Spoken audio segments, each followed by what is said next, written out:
तो प्यारे बच्चों, आज हम करने और समझने वाले हैं नाइन्थ क्लास की साइंस की वर्कशीट नंबर 53 यानी विज्ञान का कार्यपत्रक नंबर 53 नाइन्थ क्लास। ठीक है। उत्तक तंत्रिका उत्तक। ठीक है। ये देखिए, ये है आपका टॉपिक। आज इसी टॉपिक पे हम बात करेंगे। इसी टॉपिक के ऊपर आज वर्कशीट है। जिज्ञासा दीदी, क्या हम किसी भी उत्तेजना के अनुकूल तुरंत प्रक्रिया कैसे कर लेते हैं? ज्ञान, हम जानते हैं कि उत्तेजना के अनुकूल प्रक्रिया संजीवों का एक लक्षण है।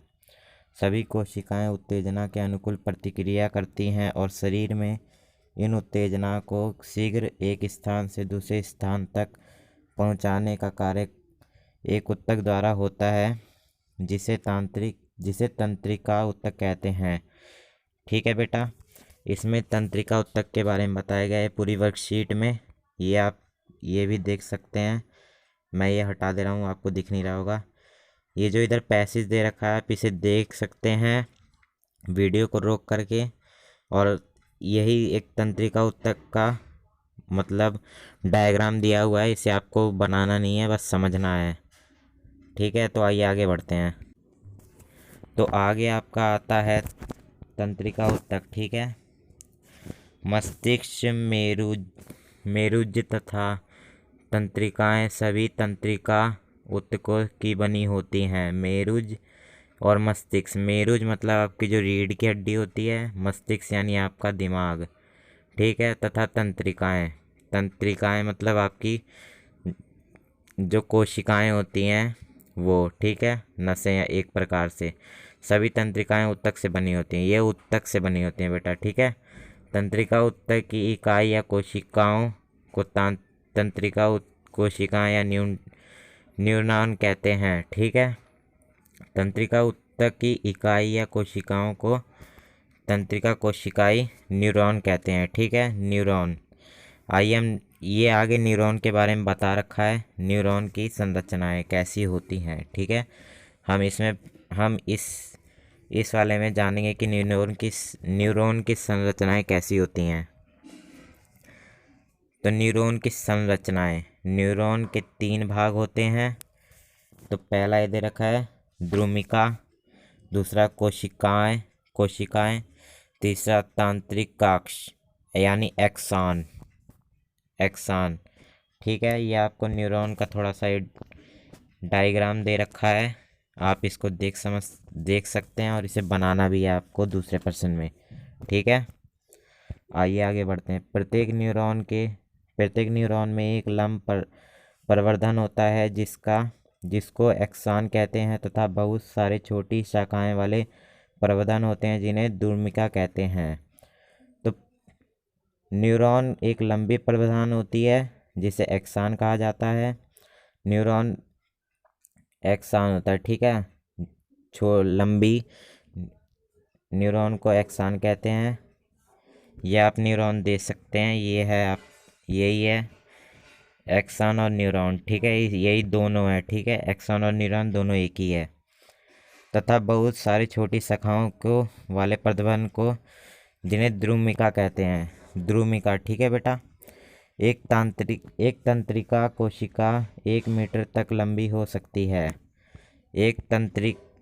तांत्रिका कोशिका 1 मीटर लंबी हो सकती है बेटा। ठीक है।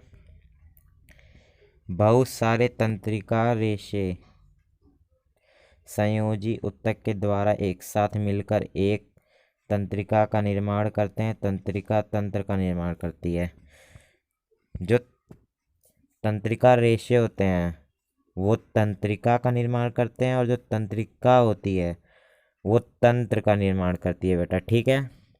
ये डायग्राम आपको दूसरे प्रश्न में उत्तर में लिखना है यानी बनाना है।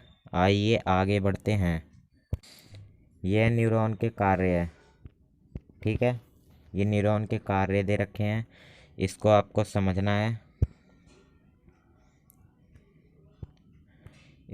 समझना है।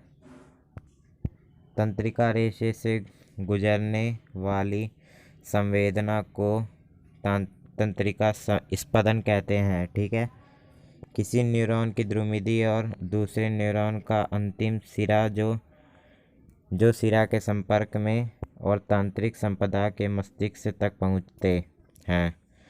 ठीक है, यह हमें इच्छा अनुसार अपनी पेशियों को गति करने में हमारी सहायता करते हैं। साथ ही यह संयोजना उत्तेजना के अनुसार तेज़ी से गति प्रदान करते हैं। संयोजना और उत्तेजना को बढ़ा मतलब एक प्रकार से उन्हें कार्य कराने में ये सहायता प्रदान करते हैं न्यूरॉन। ठीक है, तंत्रिका रेशे से गुजरने वाली संवेदना को न्यूरॉन कहते हैं। ठीक है, आइए आगे बढ़ते हैं। बच्चों, ये आपको एक डायग्राम दिया हुआ है। ये डायग्राम जो है आपकी वर्कशीट में था, मैंने इसको बड़ा करके आपके लिए अलग से निकाला है जिससे आपको समझ में आ सके। देखो, ये मस्तिष्क, ये मेरुज, ये तंत्रिका रेशाएं और ये पूरा तांत्रिक तंत्र है जो आपने वर्कशीट में मैंने पहले ही बताया है, तंत्रिका रेशे और तांत्रिक तंत्र। ठीक है, ये वही है, आपको डायग्राम दिखाया गया है। आइए प्रश्न उत्तर की ओर चलते हैं। तो ये हैं प्रश्न उत्तर बेटा। ठीक है, मैं आपको यहाँ नहीं बताऊँगा, मैंने इसके प्रश्न उत्तर के साथ लिख रखे हैं आपके लिए, मैं आपको वो बताता हूँ। ठीक है, पहला है तंत्रिका उत्तक का मुख्य कार्य लिखिए। दूसरा, न्यूरॉन का एक नामांकित चित्र बनाइए। तीसरा, तंत्रिका संपदना किसे कहते हैं।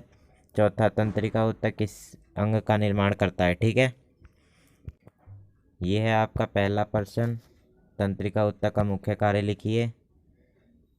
ठीक है, आप ये लिखा हुआ है, आपको लिखना है। तंत्रिका उत्तक का मुख्य कार्य शरीर में उत्तेजना को शीघ्र एक स्थान से दूसरे स्थान तक पहुंचाने में होता है, मतलब पहुंचाने में प्रयोग कराता है, ये गति कराता है। ठीक है, ये आपको एज इट इज़ लिख लेना है सीधा, कोई इसमें काटा पीटी नहीं करनी।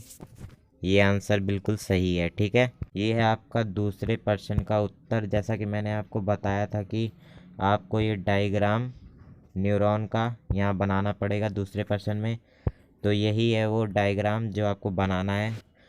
तो आइए एक बार प्रश्न पढ़ लेते हैं। न्यूरॉन का एक नामांकित चित्र बनाइए। नामांकित चित्र बनाना है, यही है उसका नामांकित चित्र, ये आपको बना लेना है कॉपी में। ठीक है, आपकी वर्कशीट का उत्तर प्रश्न नंबर दूसरे का उत्तर है। ठीक है, ये है आपका तीसरा और चौथा प्रश्न। यह आपका तीसरा प्रश्न, तंत्रिका स्पंदना किसे कहते हैं। तंत्रिका रेशे से गुजरने वाली संवेदना को तंत्रिका स्पंदना कहते हैं। ठीक है, चौथा, तंत्रिका उत्तक किस अंग का निर्माण करता है। ठीक है, मस्तिष्क, मेरुज तथा तंत्रिका उत्तक से निर्मित होती है। जो मेरुज मस्तिष्क और तंत्रिका होती है और तंत्रिका उत्तक से निर्मित होती है। तो बेटा ये वीडियो आज की इतनी ही थी। ये आपकी वर्कशीट मैंने एक्सप्लेन करा दिया आप लोगों को। आई होप आपको ये वीडियो अच्छी लगी है तो लाइक करें, चैनल पर नए हो तो सब्सक्राइब कर लें, ऑल वाले बटन को प्रेस कर लें जिससे हमारी आने वाली हर न्यू वीडियो की नोटिफिकेशन आपको मिलती रहे। Good bye, you have a great day.